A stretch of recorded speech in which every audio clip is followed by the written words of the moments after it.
们，我现在在巴黎，正带着我的华为拍照。你们看得出这个全副武装的手机是什么手机吗？这是华为 Mate 80 Pro Max。接下来这几天我要带它走遍法瑞意，希望它不要被偷。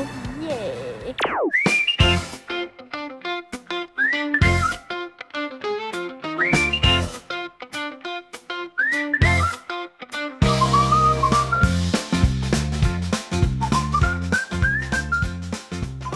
哒哒哒，小狼平安回到家了，没有被偷任何东西，太开心了。我去之前就听说欧洲小偷超级多，我是真的很害怕，害怕到什么程度呢？我的相机 Pocket 一个都没敢带，我就只带了这台华为 Mate 80 Pro Max， 还有一台 iPhone 当做备用机。所以这期视频想跟大家分享一下我抱团游法瑞意都是咋玩的，还有这台华为目前最顶的手机在旅途中的拍照实际表现到底是怎么样的呢？也期待在评论区看到你们出去玩拍的照片。那我的旅拍视频都是自费无广，大家可以放心观看。先求一个一键3连吧。我最想先说一下就是华为的这个自空间，它是可以设置拍照、切换焦段和锁定曝光的。它的这个反应很灵敏，切换的时候呢会有轻微的震动感，使用体验就很好，很实用。说实话，华为这样搞都让我觉得其他单独给这里做一个拍照按键的都没有啥必要了。话不多说，咱们先从第一天的行程开始看。落地布鲁塞尔机场先打卡一张，这个高光灯牌下拍人，鬼影的控制效果还是可以嘞。高光和暗谱的算法也是看得过去，就是人脸的清晰度嘛不是很好，这个人脸基本都是糊的。出机场就看到了很漂亮的风景，其实是我用了动漫滤镜，实际情况是这样的，颜色暗淡，边缘还有点抽痛的感觉，华为的实况还是不是那么好啊。然后我就一路走拍，看得出来我基本都是用了滤镜的。话说这款水印是可以直接显示出滤镜的，但是这天的水印是我后期加的，所以就没有显示出来，后面拍的呢都会有。白天拍了一下人像，会发现脸部还是模糊的很。皮肤的算法嘛，依旧不是很理想。拍老外的时候呢，感觉会好一些，估计是美颜算法的问题。这天都是阴雨天，到布鲁塞尔大广场的时候呢，我主要就用这个电影滤镜拍金碧辉煌的建筑，还是很出片的。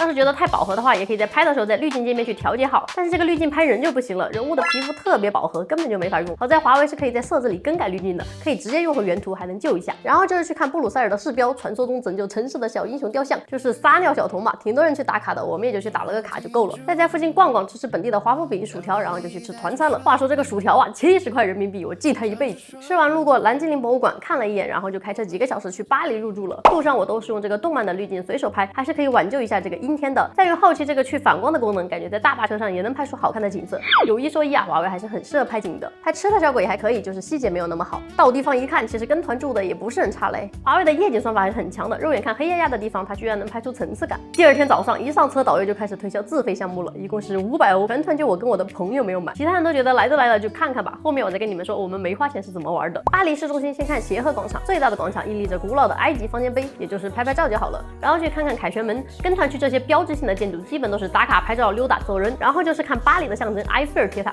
虽然拍出来也有点像是在世界之窗，但是华为还是挺出片的。接着就是塞纳河游船，在船上用自带的各种滤镜都很好拍，反正给团友们拍的他们都很满意，基本每天都有人管我要图。游船1个小时就去吃饭了，吃的那个西式快餐也不好吃，买了瓶4欧的可乐，我估计又要记一辈子了。吃完走去卢浮宫，这天天气很好，用原色也很出片，天气蓝的都像 P 过一样，建筑的细节嘛呈现也是很清晰的。偷拍了一下路人，这个虚化效果也还是挺好的，发丝都抠得很好，光线够的情况下，人脸也不会有太重的涂抹感。进到卢浮宫里面就是看雕像、名画那些了，我也不是很感兴趣，走马观花嘛。跟团配了个讲解员，我也没有听进去，随便逛逛拍拍。室内的效果，华为的表现也是不错的，都是没有用滤镜随手拍，加上滤镜嘛就会更浓厚一些，但也更有电影里的感觉了。这里还是得夸夸华为拍画作的细节是真的很到位，放大看达芬奇的画，感觉都要看到他笔刷的痕迹了。展馆室内光线其实挺够的，拍人拍作品都不错，不至于糊成一坨，但就是它不同的焦段还是有色彩偏差的。同一幅蒙娜丽莎，一个有点偏绿，一个有点偏紫。看完出来，我居然还偷拍到当地的小哥在外面尿尿。然后导游就带我们去了花宫纳香水博物馆，听人家讲自家的香水历史，然后就开始卖货。等大家买完，就带我们去老佛爷购物了。这边的商场基本就是晚上7点多就关门了，所以我们还能卡着8点去看一下埃菲尔铁塔亮灯，闪个5分钟，拍完就可以跑了。巴黎的夜冷得很啊。第3天去凡尔赛宫，第一个自费项目就开始了，门票我查了就10几欧，导游要收我们90欧，所以我们2个就在门口看一下。对了，冬天它的后花园是免费开放的，去的又有可以去看一下。早上的天气很差，依旧是用这个滤镜补救一下。我跟我朋友不花钱嘛，就去周边逛逛。要是同样去了不想花钱的游友们，可以跟我们一样，往人多的地方走，就可以看到当地人的早市儿，还挺好逛的，啥都有卖的，基本都是本地人，有一种融入当地的感觉了。我是觉得比看皇宫有意思。大部队看完出来，依旧是吃一个6菜1汤的团餐，吃完就去下一个地方了。路过一个酒庄，会带你参观一下，品尝一下红酒，很明显就是要开始卖酒了，反正我没买。晚上又让我们一人加了点钱去吃了一个自助，这时候华为红枫还是很准的，是什么灯光下就拍出来是什么颜色。这次住的大堂能喝酒撸猫聊天还是挺舒服的，不好的就是床很窄，感觉就80厘米左右，跟宿舍差不多。第4天的早餐我就忘了拍，因为起了个大早要赶路。据说欧洲的司机开2个小时就必须要休息15分钟，4个小时就要休息半小时以上，所以基本走一段路我们就回去上个厕所啥的。这天中途让我们逛了个家乐福，说是到瑞士没啥好吃的了，就让我们自行解决晚餐，然后就吃了个午饭，我们就前往瑞士啦。反正一路上的风景还是很美的，就是天气不好拍不出来这个感觉，依旧建议是套个滤镜儿。一到瑞士琉森湖就有阳光了，看皮肤细节嘛也是很有质感的。我再试了一下实况，依旧是有一些小问题。哇塞！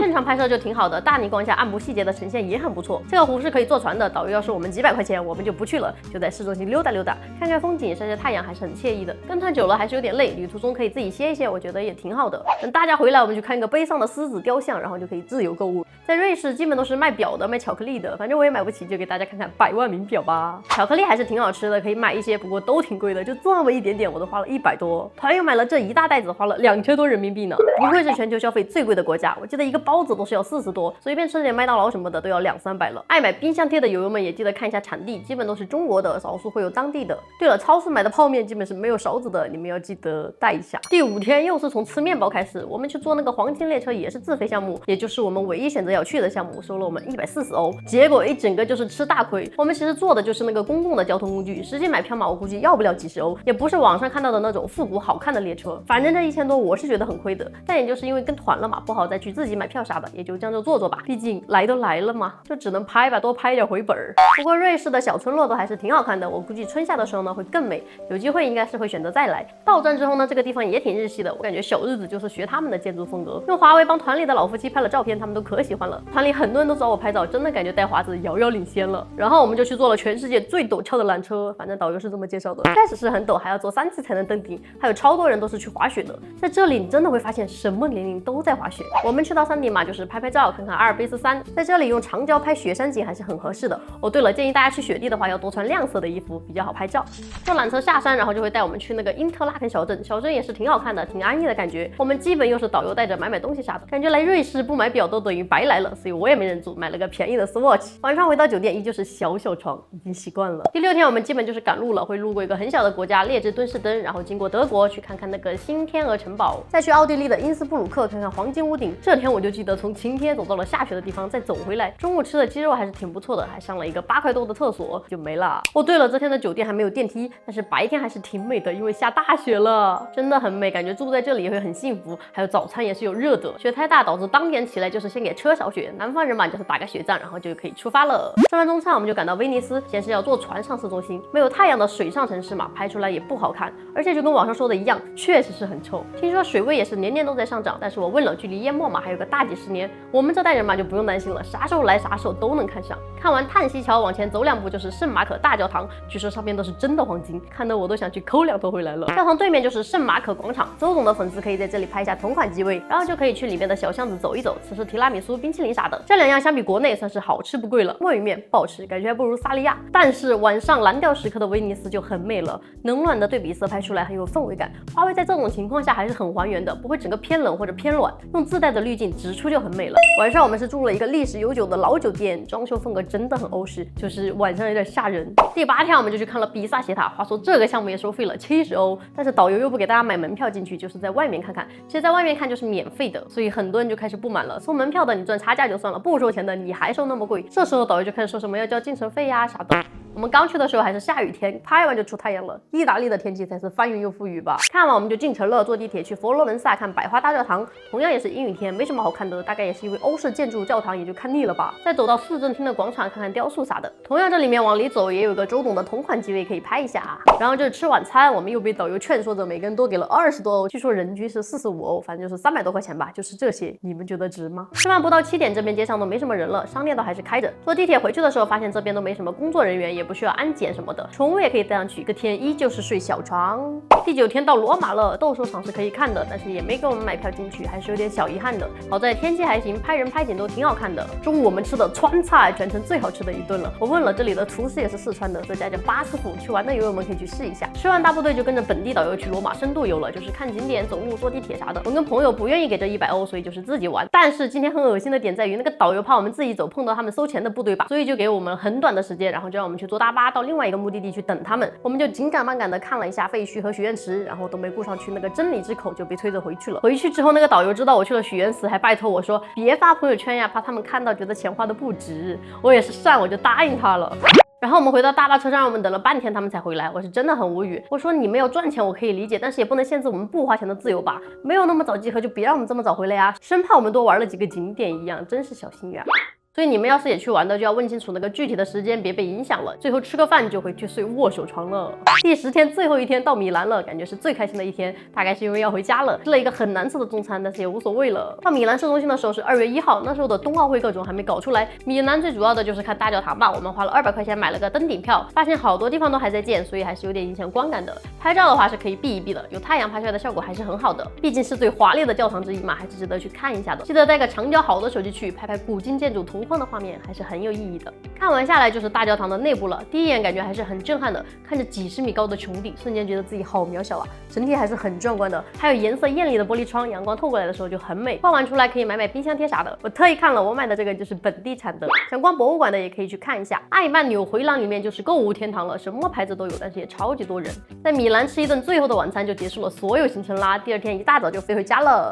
好啦，这就是我花16000多报的淡季团所有的行程了。这个费用是包含往返机票、酒店、小费等全部费用的，再加上一些自费项目和一些必要的消费，基本就是2万打底了。想去的友友们可以参考一下。在网上我也有看到一些更便宜的廉价团，属实是有点不敢去，也不知道会不会更坑啥的。反正这趟下来嘛，我觉得也算挺值的。毕竟我也是第一次跟团出国玩这么久，其实看下来嘛是比自由行要划算的。毕竟欧洲嘛消费本来就很高，又想着都去看看，自己计划在不同国家之间周转又麻烦又不安全，所以我感觉跟团还是很方便的。哪儿都看了，期间也有自由活动啥的，导游会推荐买东西，但不会强制购物，所以具体消费嘛就丰俭由人了。最后总结一下这个手机，我体验下来感觉它的拍摄效果总体来说还是不错的，虽然在人像和实况照片方面嘛还是有一些不尽人意，但是我也是能够接受的。毕竟现在各场都做得很好，各家也有各家的长处。我是觉得来欧洲本来就是拍建筑景色为主的，所以就选了华为。要是拍人为主，我肯定就是选 OV 了。而且各家也有各种滤镜，大家去到不同的场景合理运用就行了。我觉得还是很方便了，省去了后期修图啥的。本来旅游就够累了，能够在当天发完朋友圈就不错了，所以有一台直出效果就很不错的手机还是很省心的。写到这里，我感觉这个视频已经很长了，所以它视频的效果我就不细聊了，我把用它拍的视频素材放到最后，你们看一下效果吧。发这个视频的时候应该是再过年了，今年小狼没回家，就出去拍别的手机啦。那在家的友友们就替我多吃点年夜饭吧，祝你们新年快乐，万事顺意，我们下期见，拜拜啦。